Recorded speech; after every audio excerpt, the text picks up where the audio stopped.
Audio check 1, 2, 2, 1, 2. Audio check 1, 2, 2, 2, 2, 1, 2. Control, can you hear me?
Sonia, can you hear me?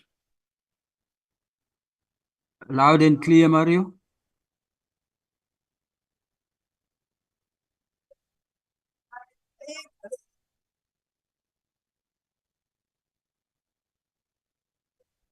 Speaker Mike, can you hear me?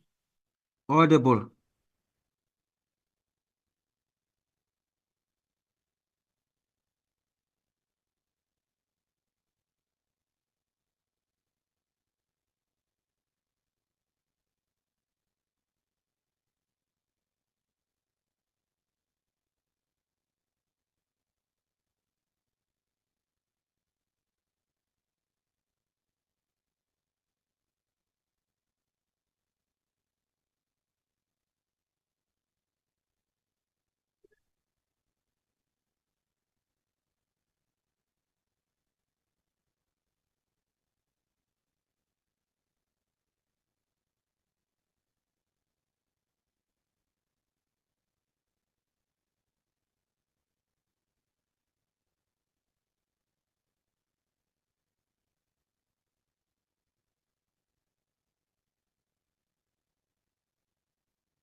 Recording in progress.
Madam Speaker,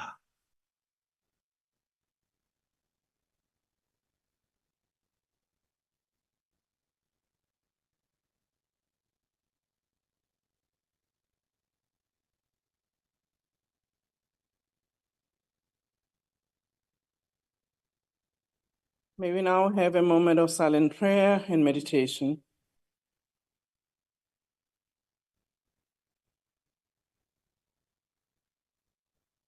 May we be seated.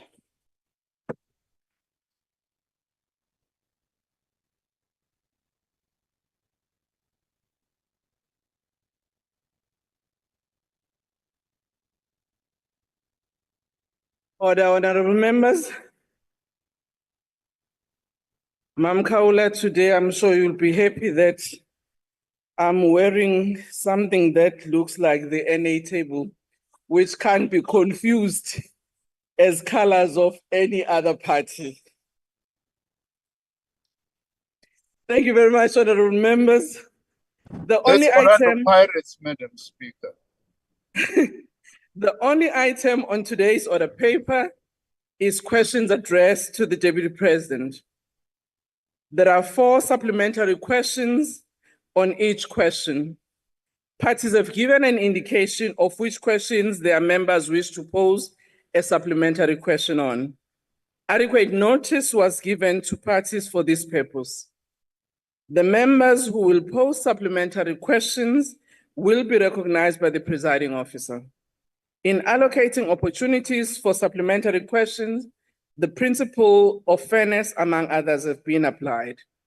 If a member who is supposed to ask a supplementary question through the virtual platform is unable to do so due to technical difficulties, the party whip on duty will be allowed to ask the question on behalf of their member. When all the supplementary questions have been answered by the Deputy President, we will proceed to the next question on the question paper. The first question has been asked by the Honorable M. Tuli. The question is about the municipalities that have been identified as pilot projects for the implementation of the structural reforms and the total number of projects that are in their implementation phase. The Honorable, the Deputy President, you can give us the answer. You can use the podium. Thank you, Honorable Speaker. Honorable Speaker, let me thank Honorable Ntuli for bringing up this crucial question on the intervention to address structural constraints in our ailing local government system. The deteriorating levels of municipal performance have emerged as a significant constraint to growth and investments. As a result, several municipalities are affected by weak or unstable governance, poor revenue collection, and funding shortfalls. To address these challenges, in September 2024, the Cabinet resolved to establish an interministerial committee on municipal performance turnaround plan, chaired by the Minister of COGTA. The MPTP aims to address local government underperformance by addressing governance, service delivery, budget, revenue management, and mandatory financial recovery plan. The Interministerial Committee on MPTP will further prioritize interventions focusing on 10 municipalities deemed most distressed by the presidency. This includes Inok Mgijima, Malutia Pofung, Mafube Kopanong, Emfuleni, Umzinyathi, Tabazimbi, Tembelihle Ditsobotla, and Mamusa local municipalities. Already, 8 of the 10 identified municipalities have held meetings with the technical IMC and are currently developing their own turnaround strategies. Madam Speaker, yesterday, the 7th of May this year, President Cyril Ramaphosa officially launched phase 2 of Operation Vula, or Vulindlela, rather. Phase 2 will expand its second wave with more structural reforms in electricity, freight logistics, telecoms, water, and skills to enhance economic growth over the next 5 years. Phase 2 of Operation Vulindlela will target 3 major reforms in the local government sector.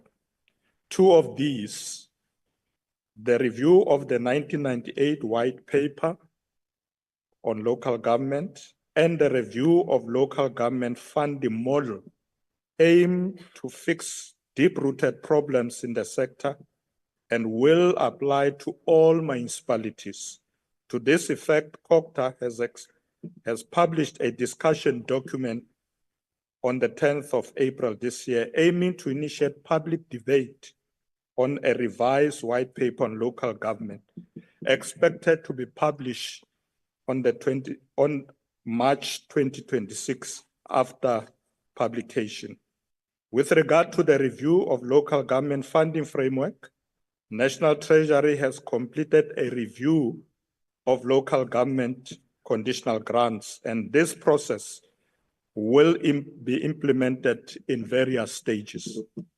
The third reform will specifically target the 8 metropolitan municipalities, that's the city of Tshwane, Johannesburg, Ekurhuleni, Cape Town, eThekwini, Buffalo City, Mangaung, and Nelson Mandela Bay. This reform is referred to as the Metro Trading Services Program, MTSP.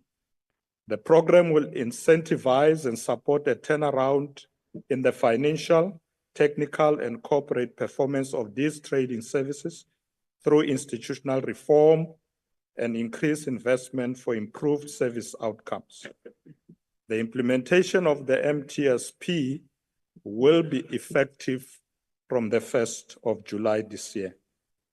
In addition to these reforms, the President has launched 2 district development model support mechanisms to address declining service delivery in eThekwini and Johannesburg in the short term.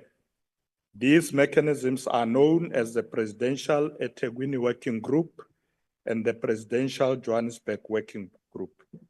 In conclusion, Honorable Speaker, several interventions are being undertaken through these support mechanisms, including, but not limited to, providing technical and financial support for turnaround plans in water and electricity distribution. But not limited to, Honorable Speaker, providing technical and financial support. Honorable Chabane, can you please mute? Thank you, Deputy President. Honorable Nduli, your supplementary question. Thank you very much, Madam Speaker. Good afternoon to you. Good afternoon to honorable members, and of course, to Comrade Deputy President. No, Comrade Deputy President, thank you very much for a very detailed and comprehensive response to the question. As you know that we have about 60 municipalities in the country, which are in a very difficult position. And we're very happy that 10 of those have been taken care of, and there are also further interventions that the government is doing, including the second phase of the launch by the President. But does the Deputy President envisage maybe a turnaround time up to what point, given the fact that we are facing the local government elections next year, and certainly it will be difficult that these municipalities, even if we're without elections next year, must continue to be confronted by the major challenges that they face in the various parts of the country. So essentially, Comrade DP, one would be interested to know what else, if any, in your opinion, has to be done to expedite the turnaround in terms of the impact of the interventions that government is doing. Thank you very much, Madam Speaker. Thank you, Honorable Deputy President. Thank you very much, Honorable Ntuli. The municipal support and intervention plans are basically meant to address all struggling municipalities, not only the 10. However, the presidency decided that we must start with those 10, focus on those, but work is going to start on most of the municipalities. Ideally, we would have loved to address these challenges before the local government elections next year, but it obviously may not be possible. But we are starting, and that's why with Operation Vulindlela as well, we look at all the reforms that are necessary at local government level, dealing with issues of professionalism, and basically ensuring that with the second phase of Operation Vulindlela, a lot of attention is going to be given to local government over and above the 10 that we have identified, because you are correct to say from that report, even from the Auditor General's report, it is about 60 municipalities. So we need to reach out to all of them, and as soon as possible. We will try our best to ensure that as we get to local government election, a lot of these are attended to. However, we would make sure that as we get into the new local government municipalities after the elections, that we can quickly reach a situation where there are no dysfunctional municipalities. So in short, Honorable Ntulu, we will address all of them. Thank you very much. Thank you, Honorable Didi D. Van Rooyen. Honorable Speaker, Deputy President. I'm sorry, Honorable Van Rooyen, I skipped Ms. A.M. Van Zyl by mistake. If you Order. can, yes. Yes, I'm not yet part of GNU. Maybe. Thank you, Madam Speaker. I was about to say, probably you've just done it. But anyway, I also had to make sure that I mention all the Ds, the D. Thank you very much, Honorable Van Zyl. Thank you, Madam Speaker. We also have right to reserve who joins us, so you can stay that side.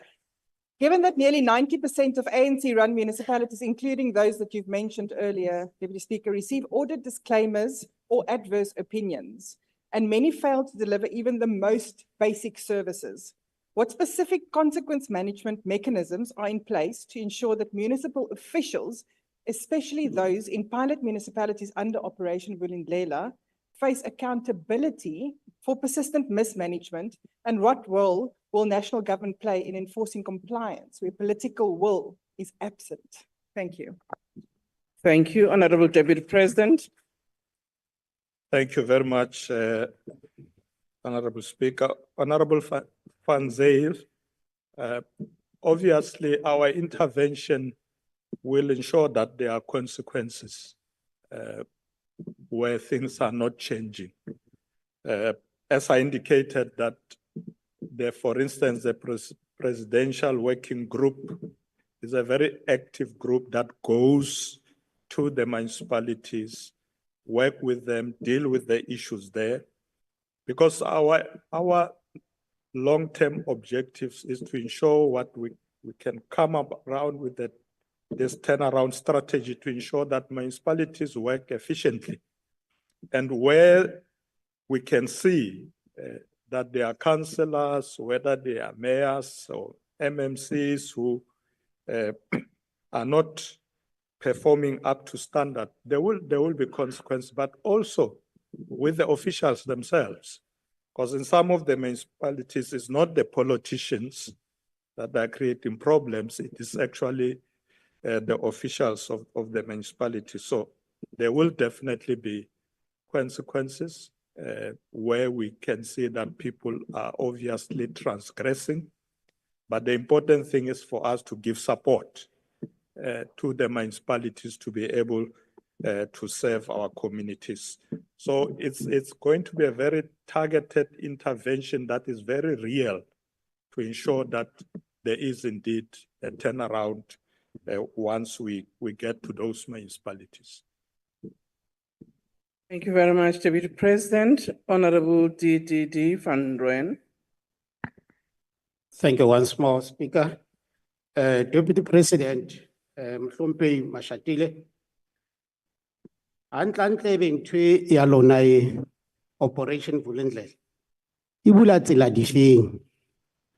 Hobane since its inception 5 years ago, our economy hasn't registered any growth. In fact, the last financial year it was worse. We registered 0.6% of growth. There are no jobs. Unemployment is at its highest. Now, what is emphasized in this Operation Vulindlela is more on the role of private sector at the expense of building state capacity to provide services to its people. Maybe libula ditsela for your private sector masters. How are you going to ensure that municipalities are capacitated to provide services without manipulation by private sector that might end up charging exorbitant prices to our poor people? How are you going to ensure that Your time is up. our people are protected from abuse of private sector? Thank you. Thank you, Honorable Member. Honorable Deputy President. Morenaka Van Rooyen, Arebola ditsela tse senyehileng. Operation Vulindlela is to ensure that we create those pathways that will ensure that we can deliver services to our people. The issue of growth, it's a big problem globally. Growth has been subdued globally, not only in the African continent and South Africa, but everywhere else. So I take your point that when there is no economic growth, we will have a big problem in achieving the goals we are setting ourselves. That's why if you look at Operation Vulindlela, it's mainly to ensure that we accelerate structural reforms and ensure that we deal even with a lot of binding constraints that are there to growth, to ensure that our economy can grow, to be able to have enough resources to do the work that we need to do. So yes, without growth, there won't be adequate employment. I agree with you. So we will have to put a lot of efforts on growth. In fact, if you listen to the president yesterday, even the Minister of Finance, is that there is a funding that will be dedicated to infrastructure and economic development in the MTF. Basically looking to spending almost 1 trillion rand in the coming few years to ensure that we can propel growth higher. So yes, we will have to pay attention to the issue of growth in order to deal with all these challenges. Thank you very much. Thank you. Ilunga elihloniphekile uMkhaliphi. Ngiyazibongela Somlomo weParliament. Greetings to the Deputy President. Kwimpendulo yakho, I was listening very carefully when you were responding earlier on. Yes. Uthi labo masipala about 10 and identify through a program Vulindlela. But we have 66 municipalities that are dysfunctional. So therefore, umbuzo wami ukuthi uma ngabe uthi uthatha 10 out of 66, uzoyiqeda nini ke yonke le process? Because in an actual fact, ba dysfunctional bonke omasipala, let alone there's a report that says only 66 dysfunctional. Secondly, kwimpendulo yakho again, ubala ukuthi kune intervention ebizwa nge-presidential intervention kumasipala waseThekwini, which is not part of the 10, which is not part of the 66. So therefore, Deputy President, uyabona ukuthi le intervention ngazi ukuthi ayindawo igida ndawonye. We have 66, now identify 10, even nomasipala waseThekwini is part of the intervention. Ubonakala as if this Vulindlela is not going to help us. Sikhathi sakho sesiphelile. Imalini ke njengoba uthe uzoshintsha ne model. how much in South African rands has been committed by national government? Singanikeza ithuba. Awa, hle Speaker, Cha, sikhuluma into serious isikhathi la. siphelile. Very serious, I'm very much aware Uxolile-ke it's kodwa very umbuzo-ke. serious. Awusitshele Deputy rands and President, cents, can you please Deputy answer the President. question? Thank you, Honorable Speaker. Honorable Mkalipi, I did say when I was answering Honorable Ntuli that yes, the president or the presidency has identified 10 that we had to start with, but work is going to continue on the rest. So it's not that Sizoma for another 2 years before we attend to the rest. But we thought we should start somewhere. Ikona le 10 esibhekile uthi hayi ngempela masiqale khona. But we will then go to the rest because you are right. If we just focus on the 10 and there's no work on any of the municipalities, then it can take us 10 years to deal with this problem. So the issue of professionalism in local government, accountability, issues of government, all those issues identified by the Auditor General will be attended, particularly by the Interministerial Committee chaired by the Minister of Culture. They are going to go beyond the 10 that the presidency identified. Those are obviously our first priorities, but we will go to the rest. Now, yes, the metros were not part of those 10, but the president felt there's a need to focus on the metros as well. And that's why we came up with this plan that helps us to immediately focus on all the metros in the country, because we know that the metros are very critical. Most of our major economic development, you find them in the metros.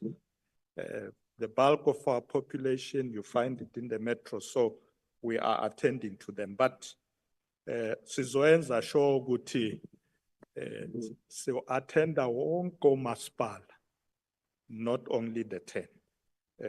Siyabonga. Sibonge Sekela Mongameli, sesiya embuzweni wesibili olandelayo obuzwe ilungu elihloniphekile umnumzana u-RE Roo. Umbuzo lo umayelana nokuthi ngabe sesihambe ibanga elingakanani ikakhulukazi kule nguyazana ebhekelene nokuxoxwa kumbe nokuthi sibhekane nesimo sengculazi ezweni. Ikakhulukazi njoba kukhona nje imali ethathiwe yilaba ababesilekelela ikakhulukazi izwe laseMelika ukuthi ke ngabe umnyango wezezimali lapha ekhaya nabanye mhlambe abazimisele ukuthi basixhase ngabe sihambe safika phi. Sekela Mongameli. Mangibonge kakhulu Somlomo. Ngalombuzo baluleke kakhulu kangaka. Honorable Speaker, let me start by assuring the House that the government is currently taking measures to prevent the negative effects that could result from the withdrawal of the President's emergency plan for AIDS relief, mostly known to us as PEPFAR. A report by UNAIDS and other partners indicate that a funding withdrawal on PEPFAR in South Africa without adequate replacement could lead to a significant increase in HIV-related death and new infections over the next 10 years. The abrupt withdrawal of the funding has resulted already in job losses and a negative impact on the national response to HIV, TB, and STIs. To this effect, the Minister of Science and Technology, Dr. Blade Nzimande, has announced an establishment of a working group on science, technology, and innovation funding to advise him on the implication and impact of this recent withdrawal of funding, particularly on key research and development programs in South Africa. Accordingly, the working group will examine risk mitigating considerations related to external funding, particularly of research and development program in critical areas of the national system and innovation. As I indicated during the human rights commemoration, government through the national and provincial departments of health has a contingency plan to address the gaps resulting from this funding withdrawal to sustain the delivery of health services. The Minister of Health is engaging with the Minister of Finance to discuss the possibility of funding these gaps from our own fiscus. The Department of Health and the National Treasury, working with the provincial departments, are assessing the level of need in relation to the program or programs in each of the 27 priority districts that were supported by PEFA. This is with a view of rationalizing and consolidating the implementing partners and integrating some of the programs into the primary health care and district health systems. Based on the analysis of the extent of the impact of the reduced financial support, a team led by the Director General of Health is already in talks with National Treasury to discuss funding options. In addition, the South African National AIDS Council has approached the National Lotteries Commission and the SANEC Private Sector Forum to garner further funding support. The National Lotteries Commission has submitted a funding application for what they call Close the Gap HIV treatment campaign and End TB campaign, which is being considered by its discretionary emergency funding. Madam Speaker, we are hopeful that all these resource mobilization efforts will yield positive results, as we cannot afford to have service delivery gaps in relation to health programs, particularly those focusing on HIV and TB.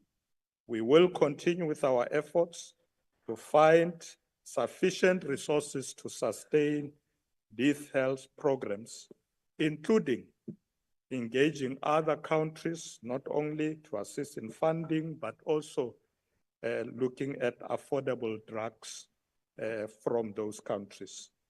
Those are the interventions we are looking at, and I thank you, Honorable Speaker. Siyabonga Sekela Mongameli, ilunga elihloniphekile uDupi Leroux. Thank you, Honourable Speaker.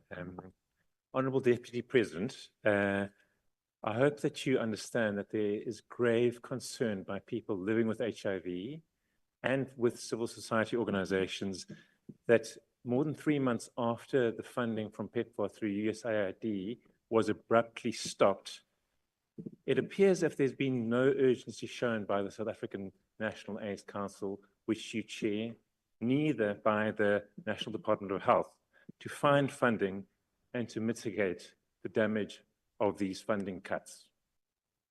Could the Deputy Minister please indicate why emergency funding under Section 16 was only applied for from Treasury at the end of April, and when he expects this funding to be dispersed to try to reach the most vulnerable patients? Thank you. Sekela Mongameli. Thank you very much, Honorable Speaker. Honorable Leroux, the funding that we receive from PEFA constitute only 17% of the funding we receive for our HIV programs. And if you take the Global Fund as well, you could add another 7%. So it's basically about 8 billion rands, if you put it in South African rands. Now, when the funding was cut, we immediately looked at that with the Minister of Health, and we realized that all our programs for HIV, AIDS, and TB, people who are receiving ARVs and so on, that program is fully funded for this current financial year. In fact, you must have heard the minister saying to those affected, please go to our clinics and various places where you receive treatment and drugs, you will be assisted. So yes, we didn't respond immediately, but we had to weigh the situation, what are the implications and so on. But as I said in my main reply, we are moving to ensure that we try to be self-sufficient as a country on these matters. The people who were affected mainly were in the many districts, what we call community health centers and clinics. Yes, it's true, because some of this funding from PEFA were used to pay for salaries and so on and so on. And that's where we need to engage with the Minister of Finance. But as far as drugs and medicine and treatment is concerned, those people are covered. So we will engage with the minister to see if we can really be assisted to continue to employ as many people as possible that were paid through the PEFA fund. So that's why we are looking at all these engagements, and I'm confident that we will find a solution. Thank you very much. Siyabonga Sekela Mongameli, ilunga elihloniphekile R Takodin. Assalamu alaikum, good afternoon. Deputy President, considering the government delayed response in anticipating withdrawal of PEP4 funding, how does the presidency justify the risk now posed to thousands of vulnerable South Africans, particularly women and children who depend on those programs? And what accountability measures will be put in place for those apparent failure in foresight and planning? Thank you. Deputy President. Thank you, Honorable Speaker. Honorable Takodin, yes, we are concerned about these cuts. And as I said earlier, that we are now looking at resource mobilization from other quarters, our own fiscus. But just to assure you that we're not looking at our own fiscus for the first time, as I said. In fact, funding from our own fiscus on these programs already constitute close to 75% of the budget we spent on HIV and AIDS. It is true, though, that when it comes to the employment of people in the districts and clinics, a lot of the funding that was used to pay for their salaries came from PEFA. And that's where the minister is trying hard now to ensure that we can deal with that. But when it comes to drugs and medicine, South African government actually carries the bulk of that commitment. And that's why I can say to you here, without fear of contradiction, that people will continue to receive their antiviral drugs and treatment without a problem. But we need to close the gap of employing people. And that's the money we're trying to get from other sources, including additional funding from National Treasury. Thank you very much. Thank you. Lilunga elihloniphekile uNLS Nkwangwa. Kwangwa, Speaker, Kwangwa. Deputy President. Kwangwa. Kwangwa, yes, thank you so much. Deputy President, Section 10.1.6 of the Forum on China-Africa Cooperation, the Beijing Action Plan for 2025 to 2027, China makes a commitment that they will share clinical and disease prevention and control skills and technologies with African countries. But more importantly, they also cite the fact that they would support key projects to support African countries fight against HIV, AIDS, and make resources available in this regard. Now, given the withdrawal of funding by the US, have we as a country considered looking for resources or mobilizing resources from elsewhere in the world, looking at the East, and also looking at other funding that might possibly be available from the EU to try and plug the shortfall that we're experiencing currently? Nkosi Sekela Mongameli.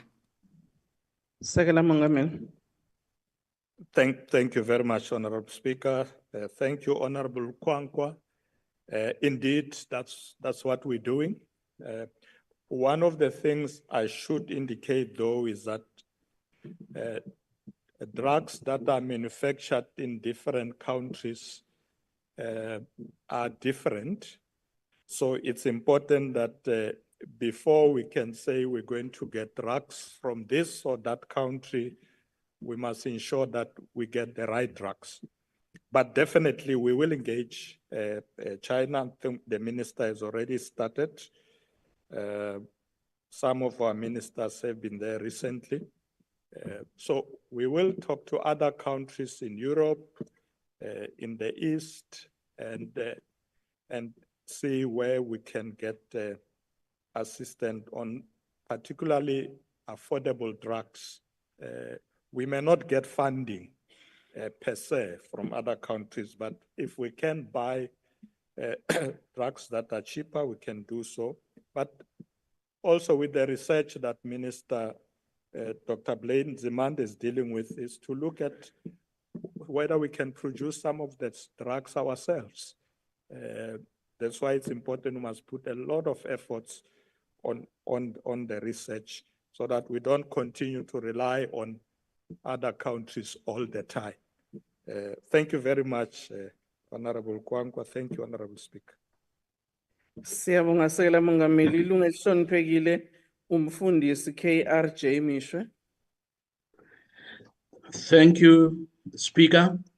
The ACDP is grateful for all foreign aid that this country has been receiving over the years from different countries, particularly funding for life-saving, providing treatment and care for those living with HIV/AIDS. While the ACDP regrets the US government's decision to withdraw PEPFAR funding, we nevertheless wish to encourage South Africans to view that decision as a wake-up call on African governments, including South Africa, to scale down on their dependence on foreign aid and start focusing on training, developing, and skilling our people to become more self-reliant. What I want to know, Honorable Deputy President, is whether government has programs that are aimed at training and developing our people to become more self-reliant. If yes, where are such programs running? And if not, why not? Thank you, Speaker. Honorable Deputy President. Masbonge, Honorable Speaker. Thank you, Honorable Mishwe, for the suggestions. We actually doing exactly that. We were saying that ourselves, is that perhaps the decision by the US administration to cut funding must be something that really propels us to now take urgent efforts to become self-reliant, not only as South Africa, but the continent as a whole. Let's start doing things for ourselves. So I agree with you, Honorable Bishop. What we are doing in terms of training, as you know, that South Africa is blessed with many universities and technicons that are doing training, but we then have set up what we call the Human Resource Development Council, which the President has appointed me to chair. What we do there, we look at requisite skills for the country, where we bring in the private sector, we bring in labor, civil society, and we look at the kind of skills we need in the country. And then we collaborate with universities and technical colleges to ensure they provide those skills as well. And there we also work with the ministers of basic education, higher education, Minister of Science and Technology is part of that. So the Human Resource Development Council is a mechanism to ensure that not only do we identify the skills needed in the country, but ensure that those skills are being produced. And that's why we're working with all these institutions of learning. They are part of these programs. We do visit them and ensure that we are training young people in particular in all these fields, including to be able to do this work without relying from people from other countries. Thank you very much, Honorable Meshwe. Thank you, Honorable Speaker. Siyabonga Sekela Mongameli. Umbuzo wesithathu ubhekiswe kuwe Sekela Mongameli uvela kumholi weqembu eliphikisayo okuyilona elokuqala la kulamaqembu aphikisayo. Umbuzo ke uthi ngabe Sekela Mongameli esikhundleni sakho sokuba usihlalo wekomiti lezobulungiswa nokuvikeleka nokuphepha ikakhulukazi kuyiKhabhinethi, ngabe ukhulumile yini nongqongqoshe wezamaphoyisa mayelana nokuhamba kancane kophenyo ikakhulukazi kulamacansi anyantisa igazi amacala? Cha, anikangizwe. Amacala anyantisa igazi ezocansi ikakhulukazi kubantwana abangakwazi ukuzivikela abikwayo kwabezomthetho amaphoyisa, ukuthi ngabe ke yikuphi esikubonayo okukhombisa ukuthi ngabe kuyashesha kulolu phenyo nocwaningo ikakhulukazi kulabo ababaliwe kumbe umuntu oqhakambisiwe, ngabe ke kuzothatha isikhathi esingakanani ukuthi lolu phenyo lusheshe? Sekela Mongameli. Mangibonge Somlo. Ngibonge nalombuzo obaluleke kakhulu obuya kumholi we-MK Party. Mangikale ngokuthi, Honorable Speaker, that we strongly condemn all forms of violence against women, children, people with disabilities, and vulnerable members of our society. Indeed, the Minister of Police did report these matters to us so that we consider them. And we are quite concerned about the prevalence of sexual abuse amongst young children in our country. This remains a cause for concern, particularly due to its traumatic and long-term impact on victims and their families. The painful case of allegations of sexual abuse of the 7-year-old child in the area of Matatiele in the Eastern Cape province and other separate cases of sexual assault of minors are currently being investigated by the South African Police Services.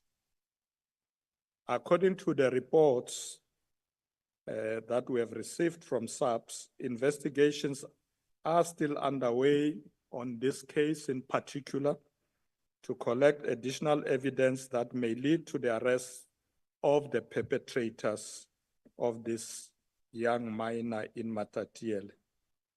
We are, however, concerned, as Honorable Klope has said, about the delays in finalizing the investigation, as this perpetuates emotional trauma to victims and their family members. On the 31st of March, the National Commissioner of Police, having had discussion with the minister, appointed what they call the National Intervention Team to deal with this case. This is led by the head of the Family Violence, Child Protection, and Sexual Offences Unit. They are going to quickly revisit this Matatiele case. According to SAPS, approximately 30 statements have already been taken to date, mainly from the staff of the school in question, medical personnel who examined the victim, the children who were with the victim, but also family members. Madam Speaker, we all have the responsibility to protect our children. We must make sure that we make every effort that our homes and schools are safe havens for our children. Together as government, civil society formation, and other stakeholders, including faith-based organizations, and also traditional leaders, we need to foster multi-sectoral approaches to put an end to gender-based violence and the scourge of sexual abuse, particularly directed at women and young children. We also urge the Department of Social Development and its agencies to continue to provide necessary support to the affected families. Similarly, our law enforcement agencies have an obligation to speedily finalize investigations that will lead to the successful prosecution of perpetrators. So, Honorable Klope, we have ensured that a doctor, I'm told I must say doctor. Order, honorable members, Deputy President, continue. Ungasixabanisi ngoba siyezwana nodokotela. I was saying that this message has been conveyed to the South African Police Services and those who are investigating, that we have to ensure that there are no delays in investigating this matter. SAPS in particular needs to capacitate and allocate more resources to forensic science laboratories to ensure speedy analysis of forensic exhibits collected from the victims of sexual abuse, because this is where we often experience delays. Upon the completion of this investigation, the Minister of Police and the National Commissioner will communicate the findings to the public. We must ensure that justice is served. Thank you, Honorable Speaker. Thank you, Honorable Dr. Klope. Siyabonga sicela Mongameli. Umbuzo wesichibiyelo uzovela kulunga elihloniphekile udokotela uHlobo. Ngicishe ngathi udokotela uJudge. Udokotela uJudge. Thank you very much, Madam Speaker. Madam Speaker, I beg leave to remain seated. Thank you very much, Deputy President, for your detailed response. Here is a follow-up question. You will recall that the Minister of Police indicated that DNA samples of the headmaster of the school where Tweke was violated in the Eastern Cape had in fact been taken. At the time when he made this announcement, we all know that that had not taken place. Therefore, this was a blatant lie. In the light thereof, when is the Minister of Police going to be fired? If not, why not? Furthermore, what disciplinary steps will be taken against the police officer who failed to timeously secure a DNA sample from the headmaster by invoking section 36 brackets E of the Criminal Procedure Act 51 of 1977 as amended. Thank you. Sekela Mongameli. Mangbong Somlom, thank you very much, Dr. Thope, your follow-up.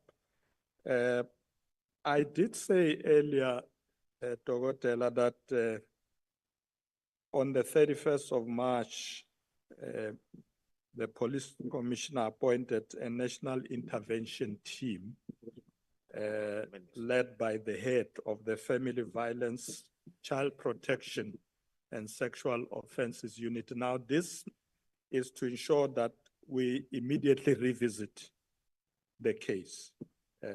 I'm sure some of the issues you are raising, Sizos Tola, Ule investigation. And this report will obviously go to the president, who then will see who did not do their work and what happened. So I can't confirm whether there's somebody who actually lied. Let's allow this investigation to go and take place, and then we will decide. I think what is important for me is that really we must ensure that the victims and their families really find closure, they know the truth, and they can see that we are doing something. But I'm happy that you've raised this question so that we must really focus on it. We're not going to run away and say, no, we've done our work, that's it. Let's allow this unit now to do its work. Masbongeke Dogotel. Thank you, Honorable Speaker.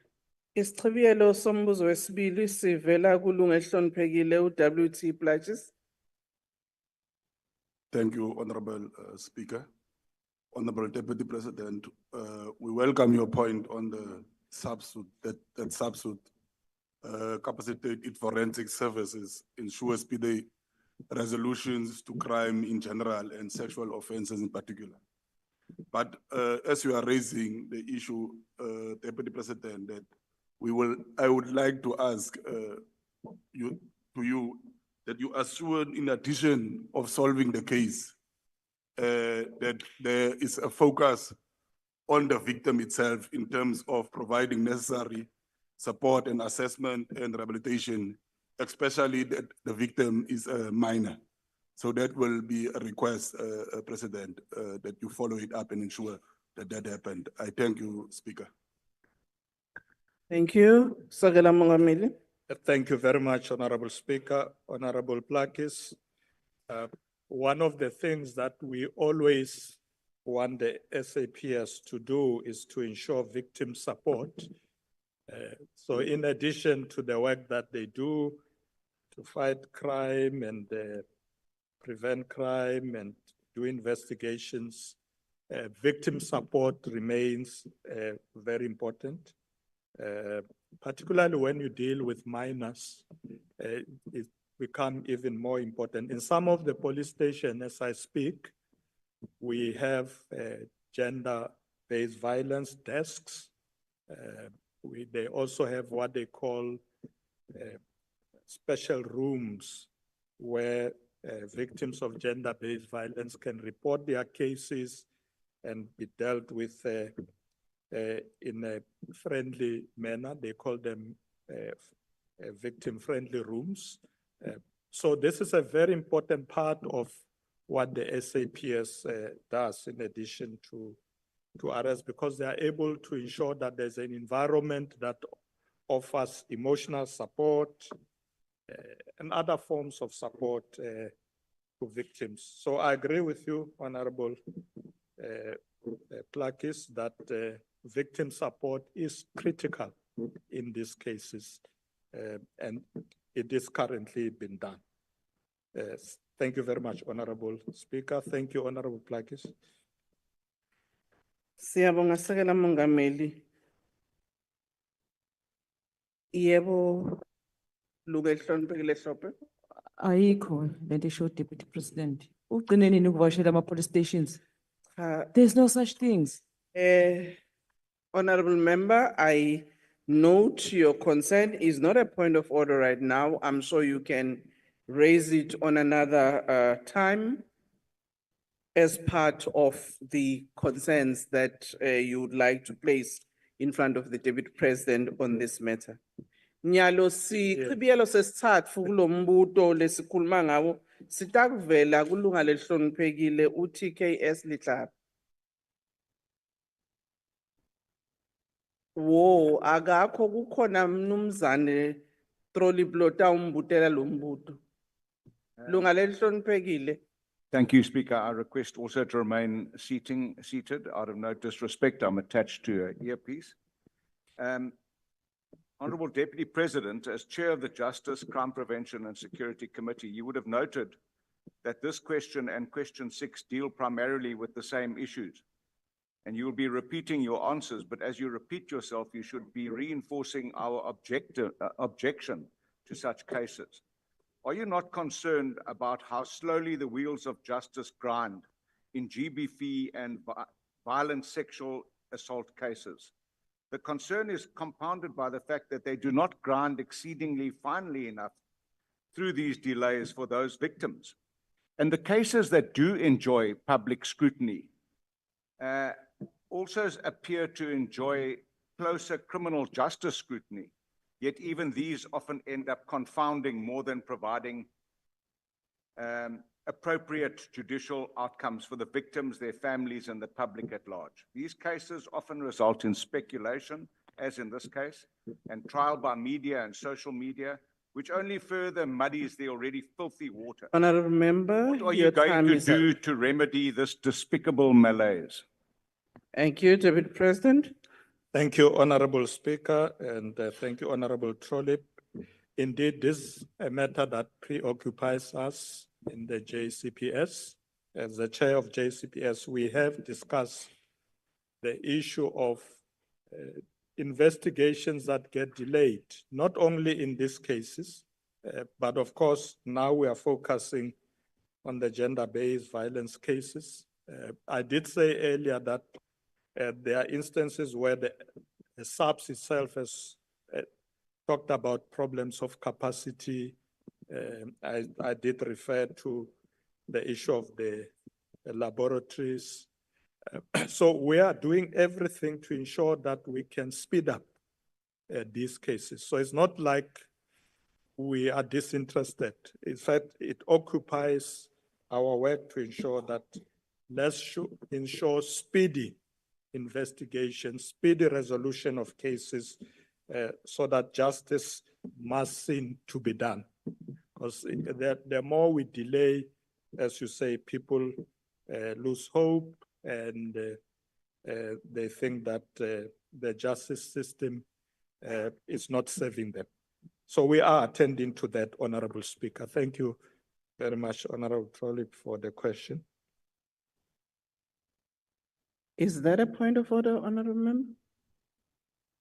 I'll wait, Speaker. The Deputy President No, is finished. Ngisho ukuthi Speaker, lapha kumyalo yabune nakune. Ngoba ngiyabona sekunomuntu ozako ofuna uzokuchithisa. Ngamanye amagama ngithi ukuthi njengoba wazi ukuthi bekunomwembeso lapha eKZN in honor for abantu balapha eMandeni. Ngiba ukuthi ngichere namhlanje Speaker. Isibawo sami bengileso kuphela Speaker. Wow. Bekunomembeso kwaZulu Natal uluzile Speaker. Ngiyakuthokoza. Thank you, honorable members. This is not a point of order. Actually, it's an expression that should have been given to the speaker before the meeting started. Unfortunately, it's not a point of order. Honorable members, can we not have points that actually delay us? Honorable Kaula, is the point of order? Ngiyabonga, Chair. Ngivumelana no Honorable Hlophe. Uyabona lento Honorable member. Honorable Mamkhawula. No. Honorable member. President, Deputy President. Honorable member. Uyazi into eWestville kunabantu ababoshelwa amacala Honorable member. Honorable member. Abafuzi ukuya before izophendula lana. Honorable member Khawula. I would really, Honorable Khawula. Honorable Khawula. I would really ask you to come to my office tomorrow. Yes. Please do come to my office tomorrow, because you know very well where you're sitting that what you are doing is out of order. It's not a point of order, and I think we shouldn't take privileges that are not befitting. No, there's no way in which you can address the speaker in that way. Thank you very much, Honorable Ghana. I can Mtolo. Chandler Shah, President. So, nkinga leyi nga na yo la tikweni hileswaku swigevenga leswi endlaka vugevenga lebyi swi na ntshembo wa ku ri no voko ra nawu ri nge va fikeleli, na loko ri va fikelerile voko ra nawu kumbe hi mhaka ya xiphorisa va tiva ku ri no loko va ya ekhoto vachuchisi a va na capacity ya ku ri no va kota ku endla ku ri case leyi yi va yisa ejele. So loko hi langutisa case leyi hi vulavulaka hi yona yi teka nkarhi wo leha ku ri yi kota ku va yi solviwa. So hi endla njhani ku tiyisisa evoko ra nawu eka xiphorisa ni le ka vuchuchisi leswaku swigevenga swi ta kota ku khomiwa, swi ta kota ku yisiwa khoto, swi ta kota ku yisiwa ejele. Eka nkarhi wa sweswi maAfrika-Dzonga a va le ku tshembeni ku ri no voko ra nawu ri le ku you can see. The Honorable Deputy President. Thank you very much, Honorable Deputy Speaker. Tatan Ghana mitisi la korboko ra nawu fane ri tirha swigevenga swi ya jele. It's very important, honorable members, that the criminal justice system should be seen to be working as a whole. We mustn't have instances where police arrest criminals, but when they are supposed to be prosecuted, it doesn't happen. Or in cases where they are prosecuted, they are released tomorrow. So it's important that that whole criminal justice system must work effectively as the whole system. That's what we're working on now, to ensure that one of the arms should not be weaker than the others. So Bokora now, Paneritera, and the criminal justice system in Kwayo, itera as a system lenga helel, honorable ka. Iti sakuri iba system lenga helela, itera kureta kona kur sugebengo les susoka lashkarka inas, suya la fane suya tsamako. Na kensa kurmi butisa indlela leminga butisa yona. We're going to make sure, Honorable Deputy Speaker, that the criminal justice system is effective as a whole. And there should not be loopholes, because we do find these complaints all the time that the police will say, oh, no, we do arrest criminals, but you know, the courts are releasing them or the court sentence them, and then correctional services, before you know it, they're out.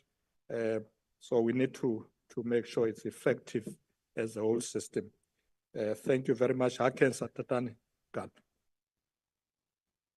Thank you, Honorable Deputy President. Question 4 has been asked by the Honorable Tehu. The question is about the implementation strategy and specific milestones for the dissemination of Better Men for Tomorrow campaign, which is aimed at finding and linking 1.1 million men to HIV treatment by 31 December 2025. The Honorable Deputy President. Thank you very much, Honorable Deputy Speaker. Honorable Keko, indeed, men play a critical role in ending HIV. And for this reason, on World AIDS Day, which was held on the 1st of December last year, we officially launched what we call Better Men for Tomorrow, or rather Better Men for Tomorrow campaign.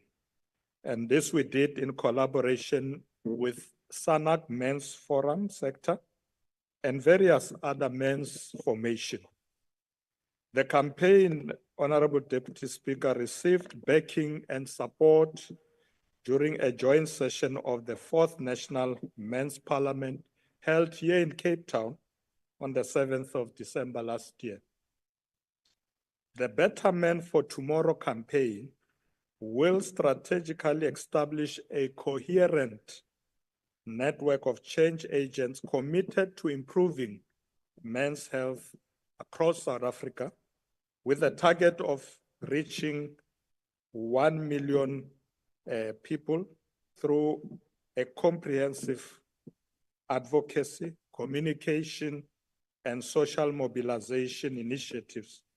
The initiatives further seeks to do the following: encourage regular visits to health facilities for physical, mental, and psychological checkup every 6 months. Second, address high-risk behaviors, including excessive alcohol consumption, smoking, substance abuse, poor dietary habits, lack of physical activity, and high-risk sexual behavior. Encourage adherence to treatment and promote a stigma-free environment for those seeking healthcare assistance. The Better Men for Tomorrow campaign supports the broader HIV treatment campaign, which the Minister of Health launched on the 25th of February this year. This campaign, known as Close the Gap, aims to reach 1.1 million people living with HIV and place them on antiretroviral treatment. In this regard, Better Men for Tomorrow campaign will target 650,000 men and adolescent boys as a contribution to the 1.1 million people to be initiated or re-engaged on antiretroviral treatment by the 31st of December this year.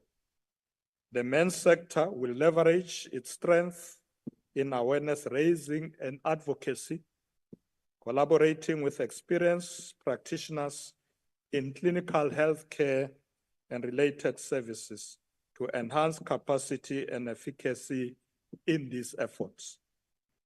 Madam Deputy Speaker, in terms of implementation, the Better Men for Tomorrow campaign is guided by milestones and key timelines on a quarterly basis. During the first quarter of 2025, the focus is on promoting awareness, particularly around the campaign itself, but also generating demand for health services amongst boys and men, leveraging various events, including customary male initiation school and sporting events. In the second quarter, the campaign will seek to enhance partnerships and collaboration with traditional health practitioners and faith-based communities for the effective referral of adolescent boys and men to health services.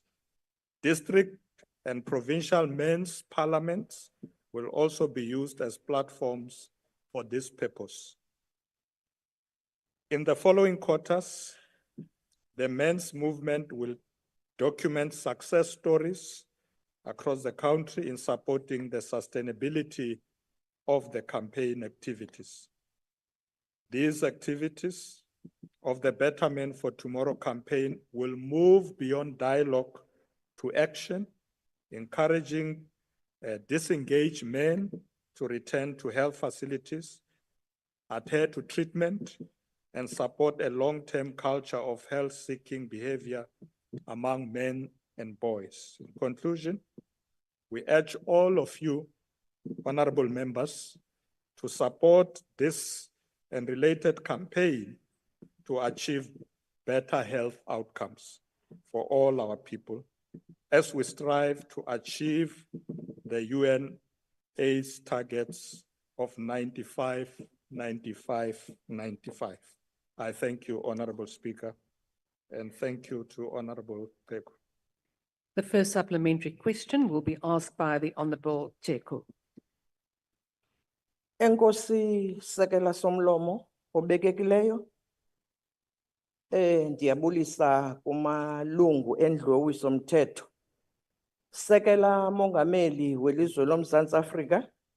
Ndiyabulela ngempendulo ecacileyo ekhankanya iphulo elithi indoda engcono yengomso elijolise ekulweni ulosuleleko nokuphelisa ingculazi, ukujongana nempilo yamadoda, ukuphucula intlalo yamadoda, ukulwa imiqobo ethintela amadoda, ukhathalelo lwempilo, ubalulwa ukufundiswa kwamadoda namakhwenkwe ngobungozi bokusebenzisa kakhulu utywala nokwabelana ngesondo ngaphandle kwezikhuseli. Impendulo yakho ithetha ngephulo lamadoda akhuthaza amanye amadoda ukuze iqondo lolwasuleleko lehle, amadoda athi gqolo ukuya kumaziko empilo ukuyokuzihlola. Sekela Mongameli, ngaphaya kokudibanisa, ukufundisa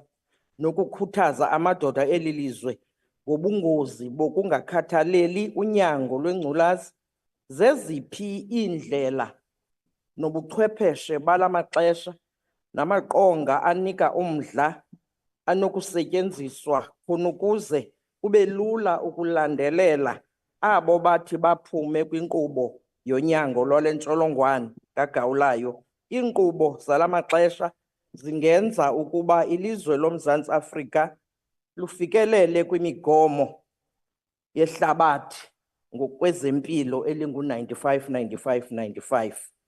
Enkosi Sekela Mongameli, Enkosi Sekela Somlomo. Thank you, the Honorable Deputy President. Enkosi Sekela Somlo. Enkosi Honorable Teko. Honorable Teko, in fact, you covered a lot of these important issues. You know, one of the big challenges when it comes to us achieving these targets of 95, 95, 95, it's really the middle 95. And this is not only men, but in particular, let's focus on men, that people don't take treatment. And people don't take treatment because there's a stigma. La madoda awafuni ukuya eklinikhi ngoba uma uya lapha yothatha ama-ARVs bayakubona abantu ukuthi hayi kusho ukuthi unengculazi, so bayasaba ke ukuya because of the stigma. So one of the things we are saying is that we need to ensure that it becomes acceptable that if people are affected with the HIV, AIDS, that it should be normal for people to be able to say, yes, I have this disease and I want to go and take treatment. In fact, that's what the Minister of Health has been battling with the second 95, because people get diagnosed, they don't go and get treatment. So we don't make good efforts to ensure that we can reduce their viral load because they don't take treatment. So we're going to, that's why the Better Men for Tomorrow are taking this as a campaign. So it's not just, there was a nice dialogue by Better Men for Tomorrow. It's a campaign that let's go out. In the 1.1 million people who needs to be found, most of them are men. That's why the target for men is 650,000. Most of the people who needs to be found are men. And therefore, let's support the campaign by Better Men for Tomorrow to ensure that we go out there, be able to, push the message that please come forward, take your treatment, because together we can beat HIV/AIDS, but people need to come out. So Honorable Deputy Speaker, that's what we're going to do. I'm working already closely with Better Men for Tomorrow as chair of SANAC, and we are focusing on going out there to get this 1.1 million, but particularly the men who are not coming out. Mandibulele, Honorable. The second supplementary question will be asked by the Honorable Hadebe. Thank you so much, Honorable Deputy Speaker. Honorable Deputy President, in light of the ambitious target to link 1.1 million men to HIV, what measures are in place to ensure that once men are linked to care, they remain in continuous treatment, particularly in underserved areas where healthcare access and follow-up remain a challenge? Thank you. The Honorable Deputy President. Thank you, Honorable Deputy Speaker. Thank you, Honorable Hadebe. You're quite right, because particularly in rural areas, the clinics are sometimes far. There was a debate we had last year with the minister, with people who are affected, as to whether people can be given the treatment that lasts for longer. And other people will say, no, if you do that, then we lose track of people. But we are looking into that, because where clinics are far, sometimes people just, don't come because it's too far to get their treatment. So the minister is saying we can, in some instances, be able to ensure that, you don't have to come to the clinic every month, but maybe every 3 months, whatever. But we need to keep track to the people who are taking treatment, particularly in those areas. But we want to make it easy as well for people to be able to access antiretrovirals and treatment without having to travel long distances where possible. So SANAC is looking into all this as well. It's something that we are busy with, because we also want, in trying to reach out the 1.1 million people, there are people who we want to re-engage. So you are quite right, Honorable. They were taking treatment, but they've suddenly disappeared. So we need to get them as well and bring them back to treatment through these efforts that we're making, working with Better Men for Tomorrow campaign. We think we should be able to reach these millions of people, 1.1 million of people in the country.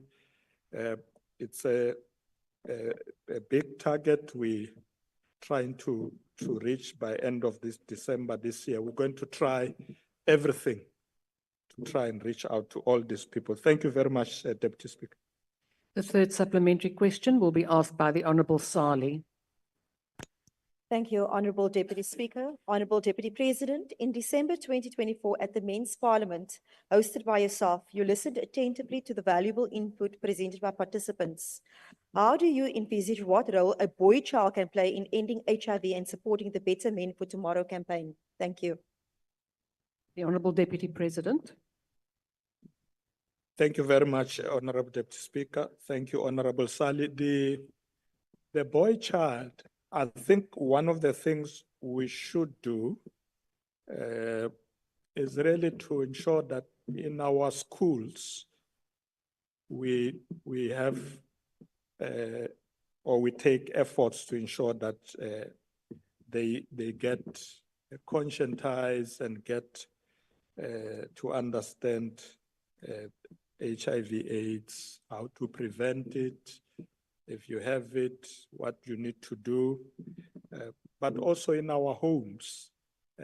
We as parents, we need to teach our children to avoid the dangers of this, and where it has happened, we need to be able to ensure that they get treatment. But I think the biggest thing, Honorable Sali, will be prevention. And I think prevention in most cases is better where there is education about this problem. Let them understand from the young age as boys how to prevent getting HIV and AIDS. And I think schools will help us a lot. But also families must take it upon themselves as well to teach their young boys better behavior. The Better Men for Tomorrow campaign, as I said earlier, will target young boys as well. Thank you very much, Honorable Sang. Thank you, Deputy Speaker. The last supplementary question will be asked by the Honorable Mashlatsi. Ke a leboha motlatsi wa sebui. Kgotso motlatsi wa Presidente. DP, what specific system and approach has the Department of Health implemented to ensure that 1.1 million men in South Africa, particularly those who have previously defaulted or disregarded from HIV care, are welcomed back into the healthcare facilities without judgment, delay, or structural barriers, such as through the male-friendly clinics, differentiated service delivery model, the Welcome Back campaigns, mental health integration, community outreach, and civil society partnership? Kanimambo. The Honorable Deputy President. Thank you, Honorable Deputy Speaker. Kgotso, Honorable Mahlatsi. Ke nka gore puo ya hao e thabela ntho e re etsa to reach out, particularly to men. I did say earlier that there are also women in this target that we are pursuing for December, but the bulk is men. And ke ntho e le hore re tlo sebetsana le yona gore re fitlhelle batho ba kaofela. Because our target is that we should be able to defeat HIV and AIDS. We have seen successes in other countries. And as we identify people who are affected, we need to make sure they get onto treatment immediately. And it's consistent. Baskanyamalla. Because botata ke bona bo ba bang ba tla ba tle ba nyamalle re ska tlhele re ba bona. Fela ha a re ko hutlwile hantle hore no wa o thabela mosebetsi ona. Ke a leboga. Thank you, Honorable Deputy Speaker. We now move on to question number 5, which has been asked by the Honorable Malema. The question is about whether the Deputy President has found the National Prosecuting Authority's decision to review its initial decision not to pursue fraud and perjury charges against him in relation to a political conference in the Northwest in 2022 to be part of a political conspiracy to undermine his political career, and whether, as the chairperson of the Justice, Crime Prevention and Security Cabinet Committee, the Deputy President has any concerns regarding the misuse of state institutions for political purposes. The Honourable Deputy President. Thank you, Honorable Deputy Speaker. I would like to thank Honorable Malema in his absence on this important question. Honorable Deputy Speaker, today marks 29th anniversary since the adoption of the country's constitution. I'm sure honorable members will recall that our constitution was signed on this day, 8th of May, 29 years ago. So this marked a crucial step in our country's transition from apartheid to democracy towards building a non-racial, non-sexist, and democratic and united South Africa. Honorable Deputy Speaker, I would like to first affirm the independence and impartiality of our law enforcement agencies and the judicial system. As activists and elected public representatives, we have no authority to interfere with their operations or use our justice system to pursue our personal political interests. We will continue to condemn anyone that continues to use state institutions for their political interests or ambitions without fear or favor. We will also continue to invest in building strong institutions of the state so that they protect the most vulnerable in our society. The matter that Honorable Malema is raising that relates to the issue that is adequately covered in the question is a matter that has already gone through 3 courts, or rather, let me say 3 courts of law. And the latest was the Court of Appeal in the Free State. And of course, the Supreme Court of Appeal dismissed that case. Those, Honorable Deputy Speaker, who still feel that they are not satisfied with the outcome of the Supreme Court of Appeal are allowed to take the matter to the Constitutional Court for further review. This is the beauty of our democracy. So you can go right up to the end.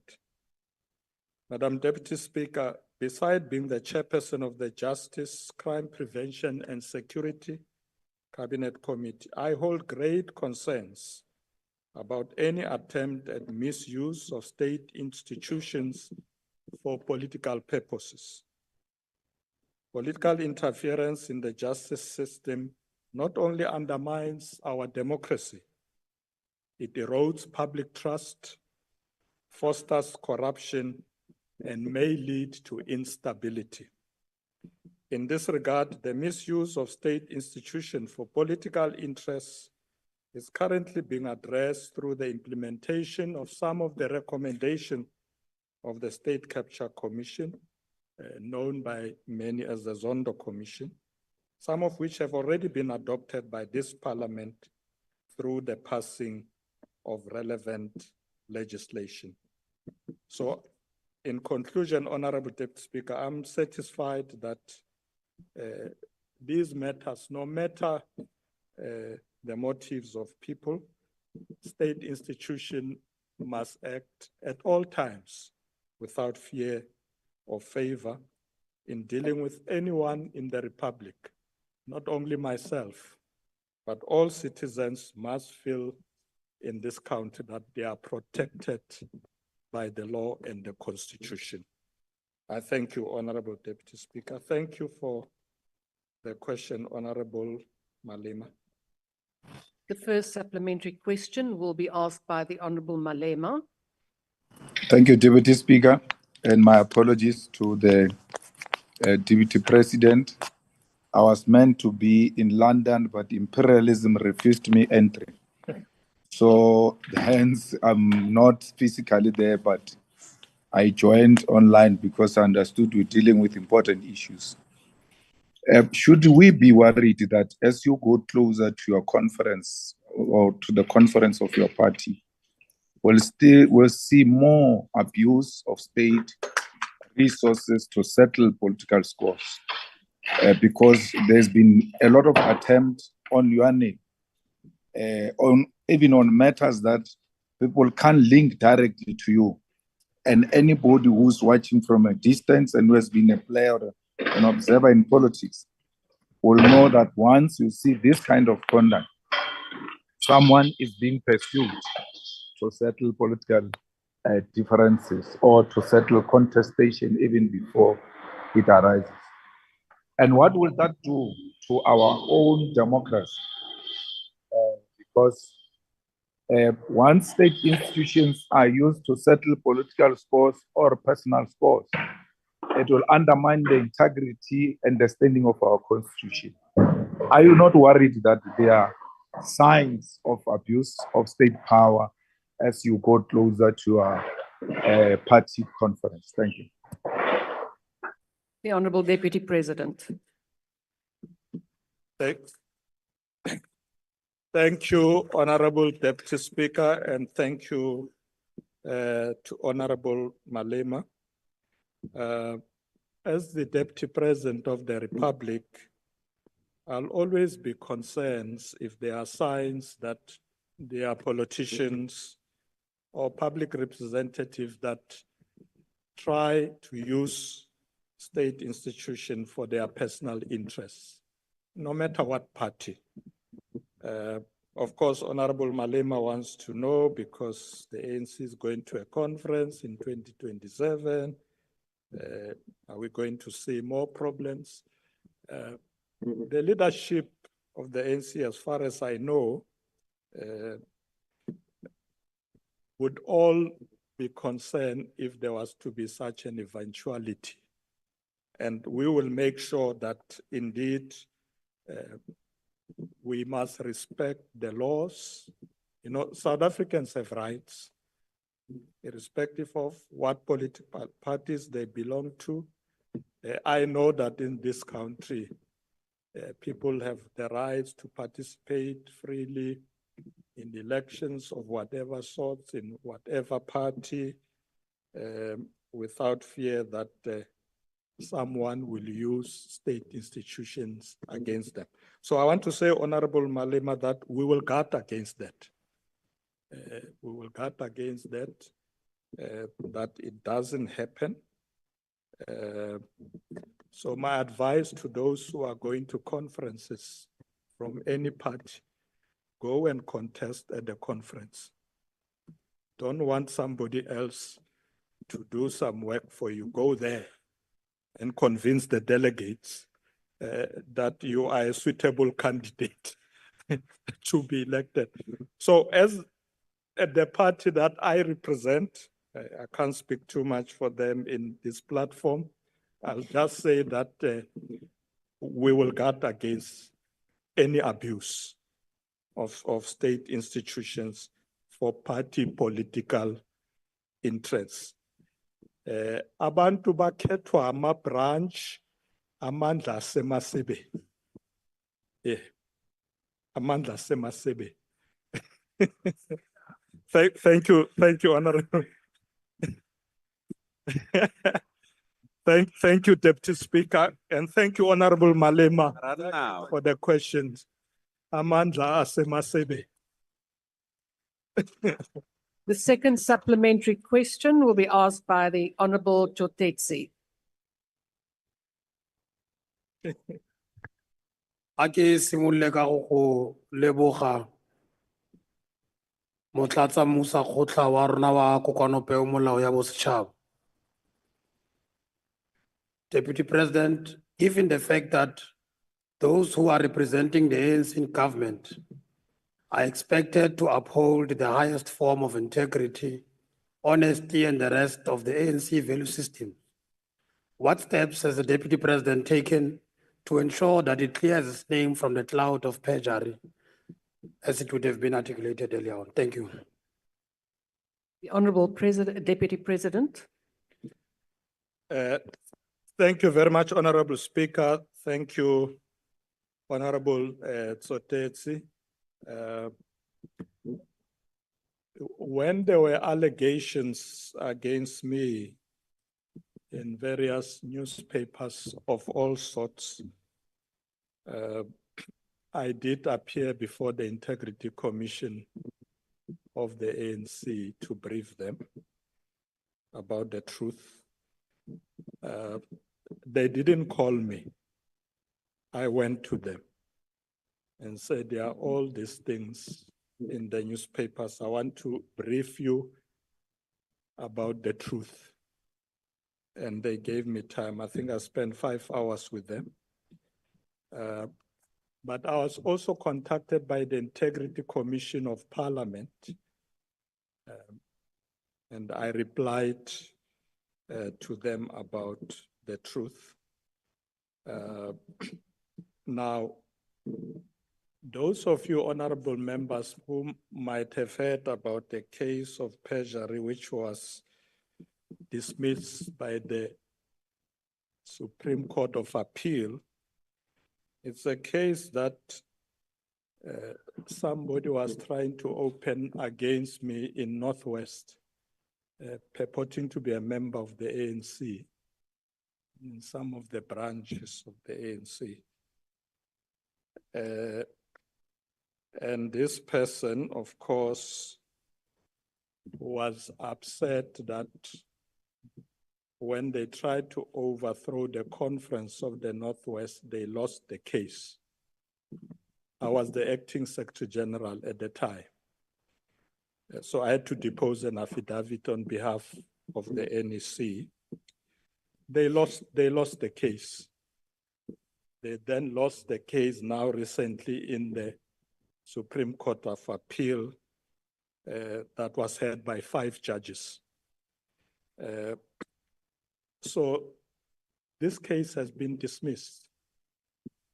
These very same people then tried to go to the NPA and say, yeah, you know, the ANC won the case because they are acting as G light, and they were also dismissed by the NPA.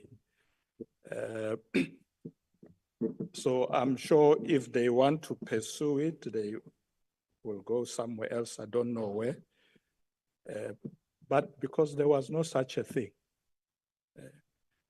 No, when you pursue something that is a lie, it doesn't get anywhere. There was no such a thing. I deposed an affidavit on behalf of the NEC, with correct facts, and the NEC won the case, and today they do have a provincial executive committee in the Northwest. So I would like to consider this matter closed, as it was closed by the Supreme Court of Appeal. But if somebody wants to pursue a case of perjury beyond the NPA, I'm sure they can do so. I don't know where they'll go, but there was no perjury at all. The NEC of the ANC did take a decision to defend that case when they wanted that provincial executive to be dissolved. And I was leading the charge at the time. Thank you very much, Deputy Speaker. That's the story. Thank you, Honorable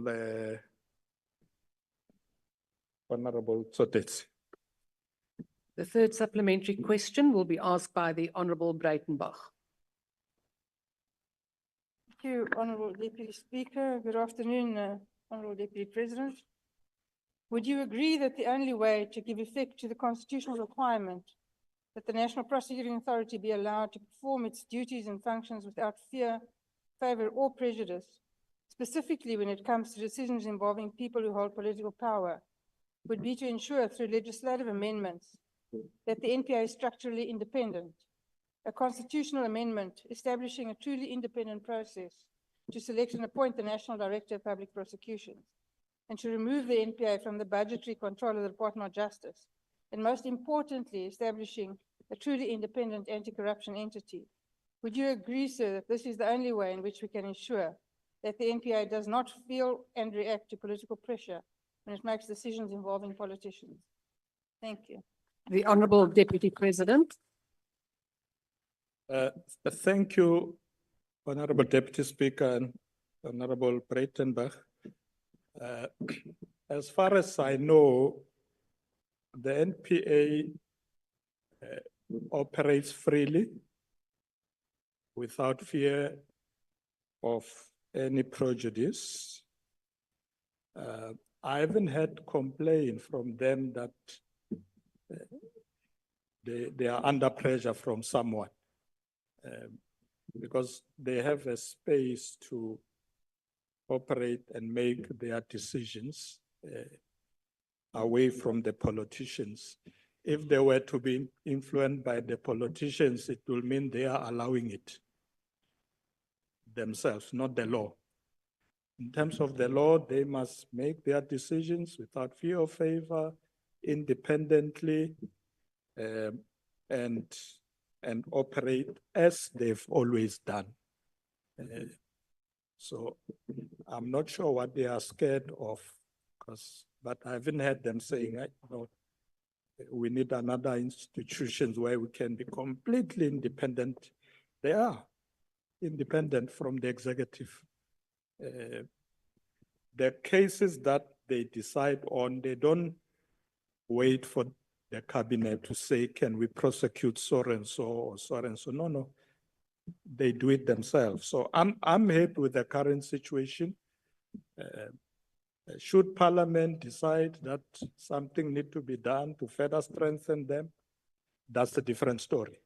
But I'm happy that they've got space to do their work, to prosecute or not to prosecute without pressure from anyone, not even the president or the deputy president. They are free to do their work. Thank you, Honourable Deputy Speaker. Thank you, Honourable Breitenbach. The last supplementary question will be asked by the Honourable Nomvalo. Thank you very much, Deputy Speaker. Deputy President, it goes without saying that you have used carefully chosen words to respond to the main question, because you are trying to protect the GNU reputation and your position at all costs. However, it is our firm conviction that the political interference in the NPA is the order of the day. This is as a consequence of the current incompetent incumbent in the NPA. Following the above said, do you agree with our firm belief that the current NDPP is easily influenced politically and lacks capacity to supervise prosecutorial work independently and expeditiously? If you do not, kindly give a supporting empirical information to your dissenting perspective. The Honourable Deputy President. Thank you. Thank you, Honourable Deputy Speaker. Thank you, Honourable Nomvalo. I'm not aware of your allegations about the current NDPP. Maybe if I get more evidence, it may assist me. I'm not aware that she behaves like that. There's no need to protect the GNU. All I'm saying is that state institutions must do their work and must do their work without fear or favor. When they do so, we will protect them. whether there's a GNU or not. We will protect them because that's how the democracy must be strengthened. The institutions of state must operate within the law. They must not seek to place anybody. I'm sure Honorable Nomvalo, you're relating to the fact that when I was under siege, some of the people who opened the case against me were from the DA. But I've left that to the institutions of the state. If somebody feels that the deputy president not to be charged for this or that, you don't have to be in the GNU or outside the GNU. It must be just because as a citizen of this country, you feel you have a case against any individual. So this matter is not about the GNU. It's a matter that anybody can do. And we must leave it at that. So far, the institutions of state dealing with this matter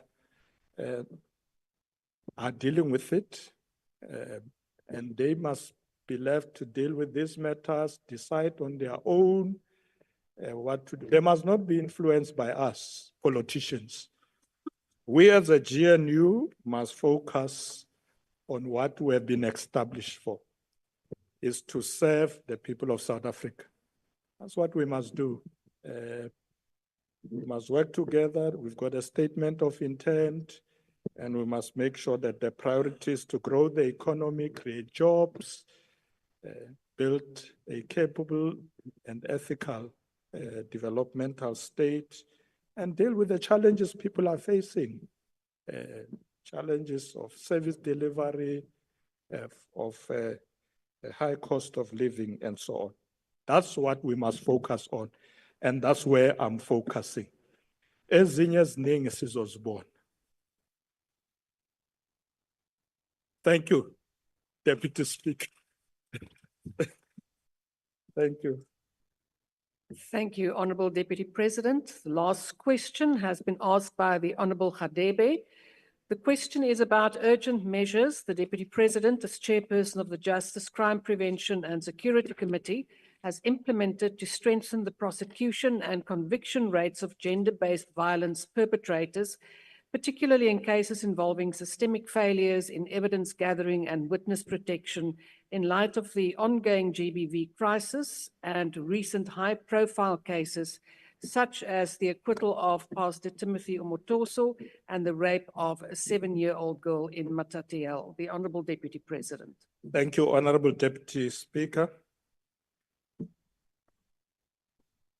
Honourable Khatebe, the question you are raising is important in that it calls for a national debate on finding lasting solution to the societal challenges of gender-based violence and femicide. Honourable Deputy Speaker, as a nation, we have been grappling with the scourge of GBVF for many years. According to Statistics South Africa, 1 in 3 women aged 16 and older have experienced physical violence, and 1 in 5 have experienced sexual abuse. This is a stark reality that requires our collective efforts to address. Furthermore, the study conducted by the Human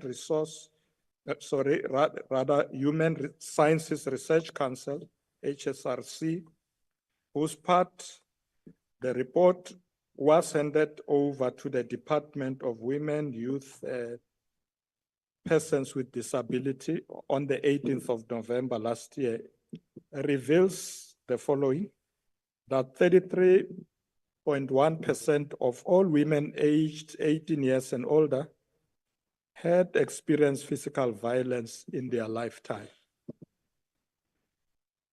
We cannot allow this situation to continue. Hence, we condemn the case of a 7-year-old girl from Matatiele. Honorable members on the platform, please mute yourself. Honorable Deputy President. Thank you, Please Deputy proceed. Speaker. I was saying we condemn the case of a 7-year-old girl from Matatiele and others who have suffered such inhumane abuses. We reiterate our call for our law enforcement agencies and all relevant stakeholders to work diligently to expedite justice, not only for her, but all other victims of GBVF. We are aware that there are challenges in the management of gender-based violence and femicide cases.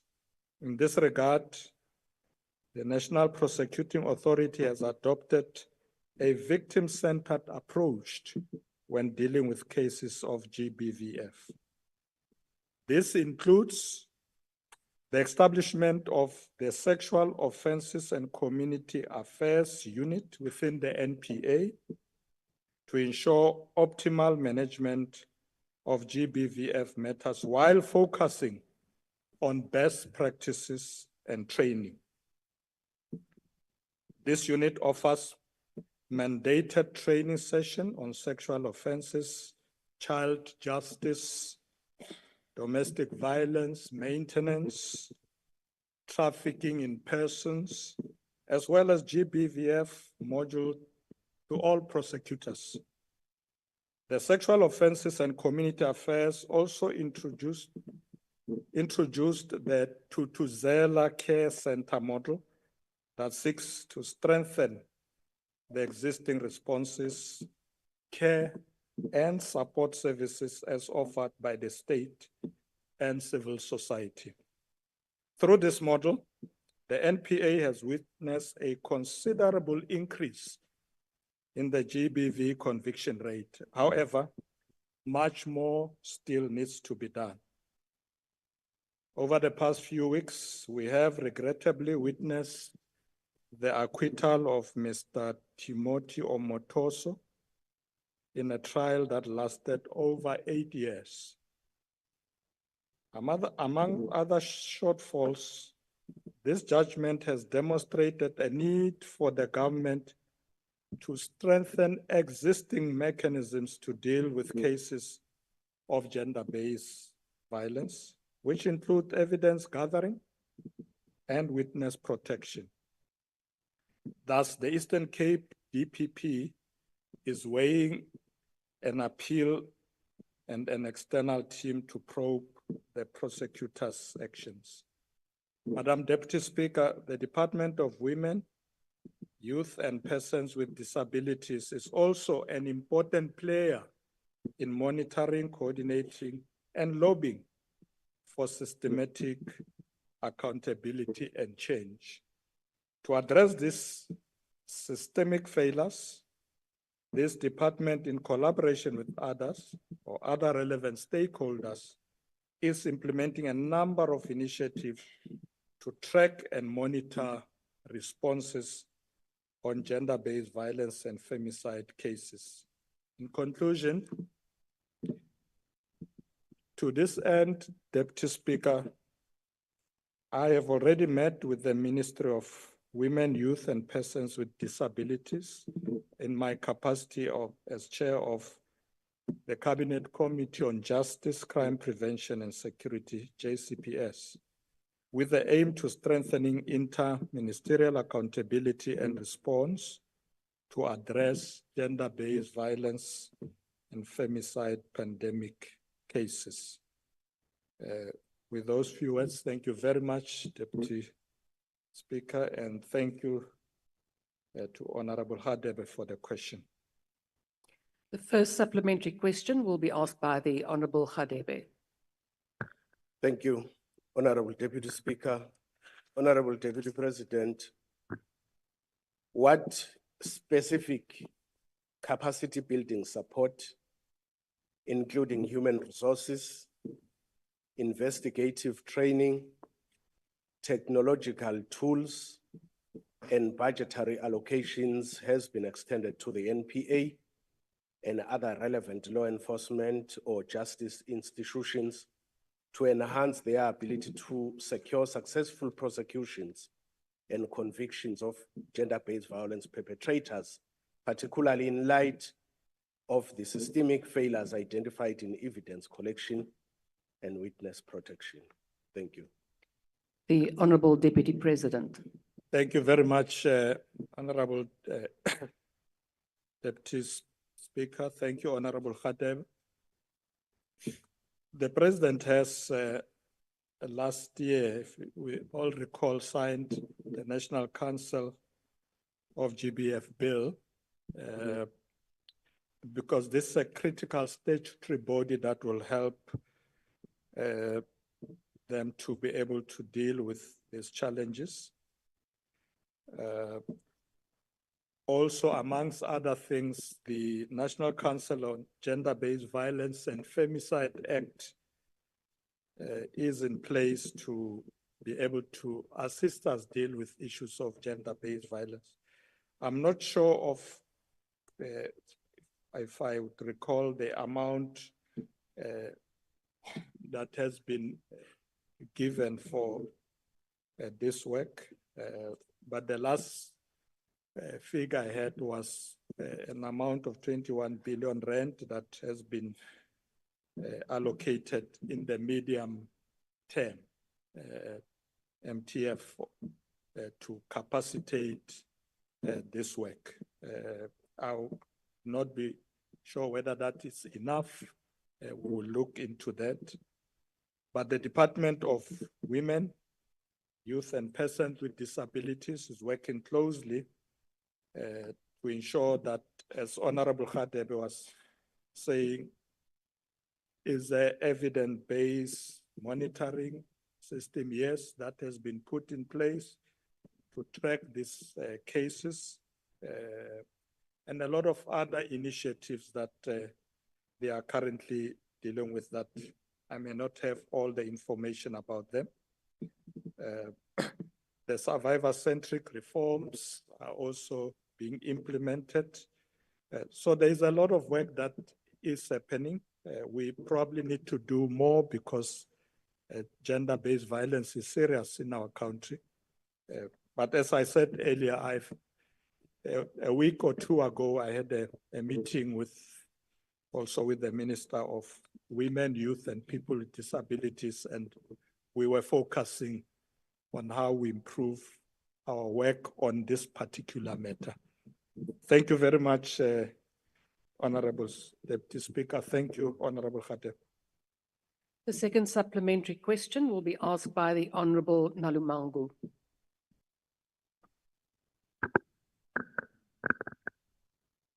Thank you, Deputy Speaker.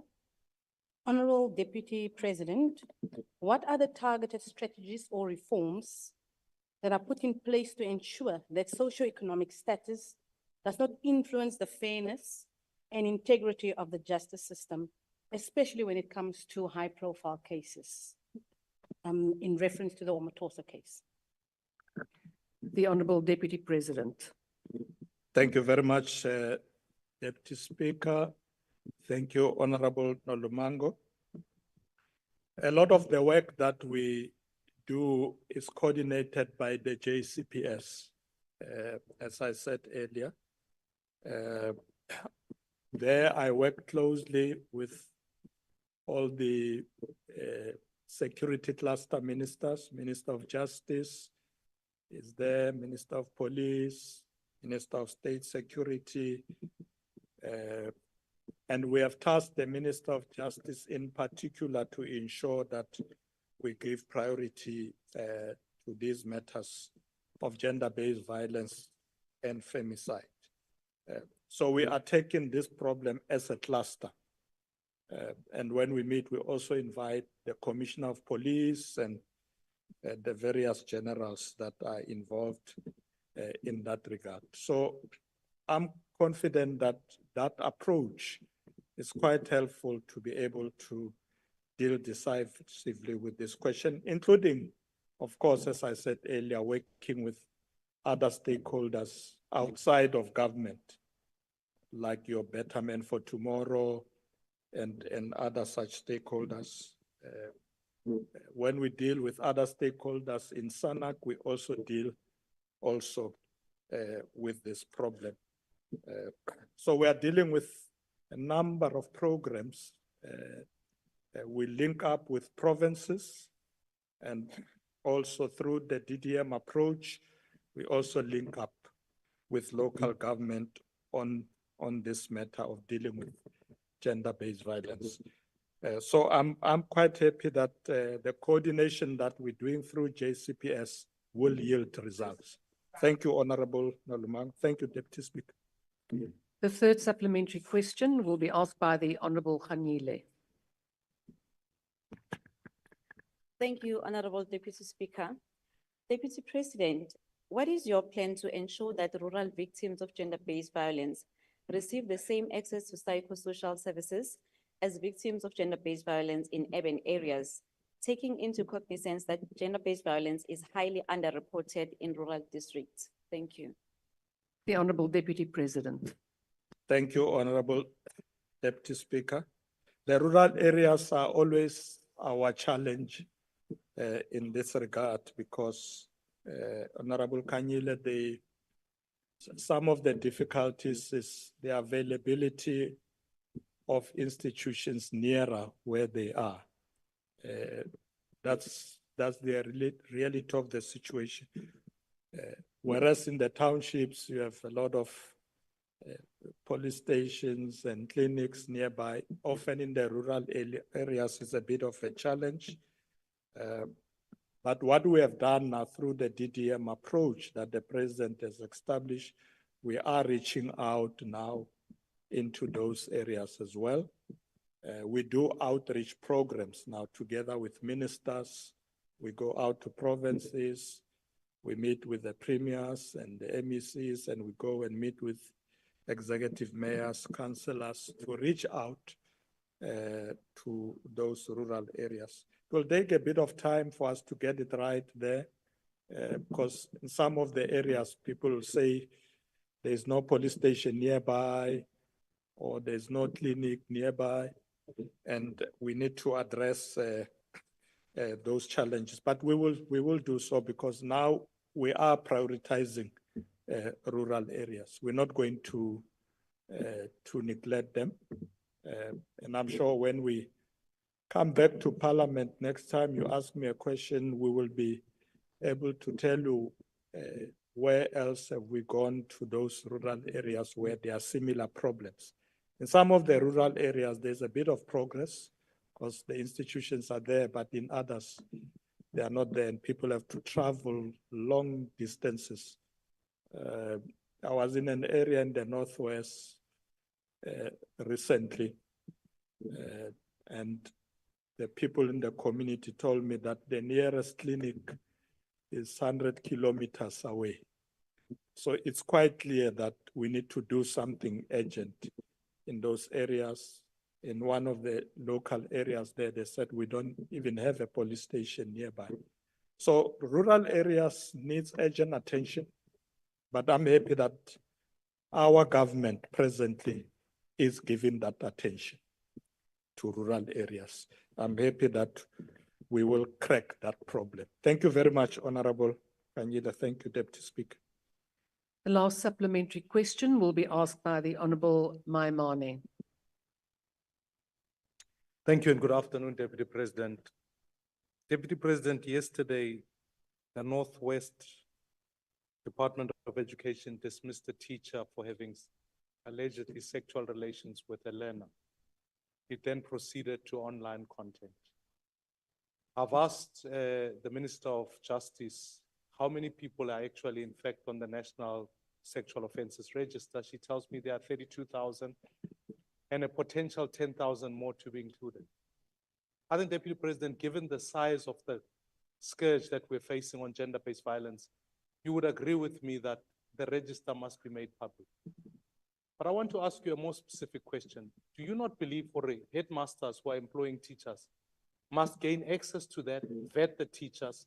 Because as things stand at the moment, over 81% of the teachers in our system are not vetted against the sexual offences register. So every day a child goes to school here in this country, we don't know whether we are sending them to a perpetrator or not. Is it not time that we make it public, make it Thank you, accessible? Honourable Maimane. that Teachers can. The Honourable Deputy President. Thank you, Deputy Speaker. Thank you, Honorable Maimane. The Minister of Justice actually indicated to us recently this matter, that she is looking at this register with a view to making it public. So she's busy with that. I agree with you that, in fact, people who work in institutions like schools, who are principals and so on, should be vetted. Well, we do it in government. So I agree with you that we can talk to the Department of Education to ensure that you don't just employ someone, you don't know where they come from, and they take care of our children. I think it's something we will definitely look into. Because as I say, in government, when you apply, whether you want to be a chief director or a director, the first thing that happens is you get vetted by the institutions to say, are you a criminal or not, and so on. But I think we are a bit lax when it comes to schools. Now, with the problems that we're experiencing now, maybe something that we must immediately look into. So I'm open to discussing this matter further with you, Honorable Maimane. Thank you very much. And thank you very much, Honorable Deputy Speaker. That concludes the questions to the Deputy President, and I thank the Honourable Deputy President.